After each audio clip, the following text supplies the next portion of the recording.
Can you tell us where we're at right now with any sort of gun reform legislation coming to the Senate?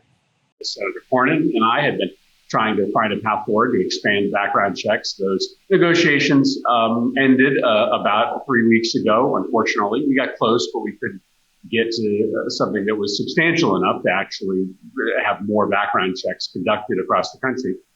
The good news is Senator Graham has been willing to sit down, and right now I'm negotiating with him, Senator Manchin, Senator Toomey as well is back at the negotiating table, and we're going to work through the upcoming July 4th period to try to see if we can find a bipartisan compromise that, again, expands background checks without getting all the way to universal background checks in a way that could get 60 votes. Are you working on any sort of timeline, any time frame where you do want to see something on the floor? I don't think time is on our side.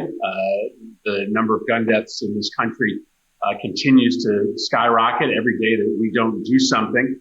We are willingly allowing people to die all across this country. I have said from the beginning that we need to take a vote on expanding background checks at some point. I'm willing to negotiate, but I don't want Republicans to run out the clock.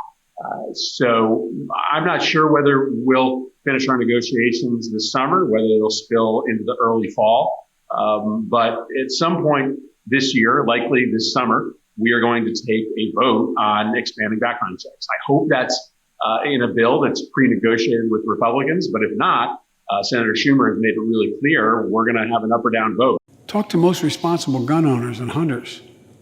They'll tell you there's no possible justification for having 100 rounds in a weapon.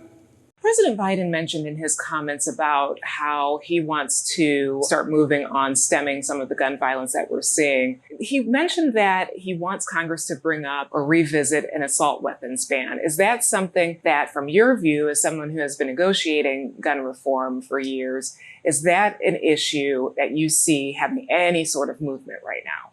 The last poll I saw had the majority of Republicans in this country supporting an assault weapons ban, something we haven't seen in a long time. Your question is whether it's politically possible. I think the first thing we should do is a background checks bill.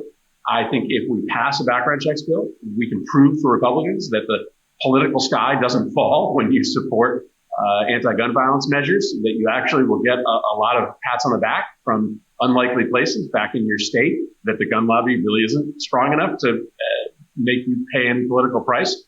So my recommendation was let's get a background checks bill done, and then let's move to other issues like limiting assault weapons. We know that the last few mass shootings that we have had in the spring and into this summer, some of the shooters bought those guns within days or weeks of the attack. Are there any efforts to look into federal waiting periods? You need a suite of laws that are all designed to make sure that law-abiding gun owners can get a gun without much hassle at all, but that folks who shouldn't get a gun have a bunch of barriers that they have to go through.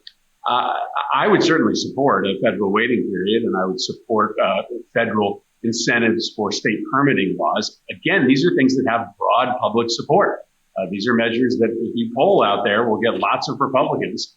I'd sort of have the same answer as I would for assault weapons. Let's do background checks first, the most popular and most impactful intervention. Then let's move on to some of these other issues.